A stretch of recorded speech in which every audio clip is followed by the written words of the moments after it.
DailyPay and PayActiv are both used by employers that offer earned wage access, but there is no public list that shows exactly which platform has more employers using it in 2026. By the end, you'll know how PayActiv and DailyPay compare, why employers choose one over the other, and what to check before deciding which service is more common for your situation. DailyPay focuses on giving employees access to earned wages before their regular payday through participating employers. PayActiv also provides earned wage access tools through employers that choose to offer the service. The biggest difference for workers is usually not the brand name. It is whether their employer already partners with that provider.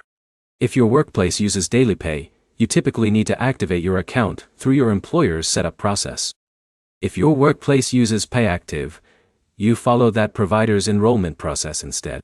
For employers, the decision usually comes down to factors like payroll compatibility, employee experience, and the financial tools they want to provide. A company already connected with one platform may continue using that service because changing providers can require updates to internal systems.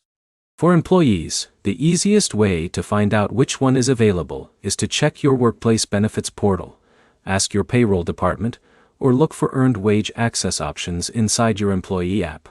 DailyPay and PayActiv are not direct replacements in every workplace because availability depends on employer partnerships. A company can choose one provider, another provider, or no earned wage access option at all.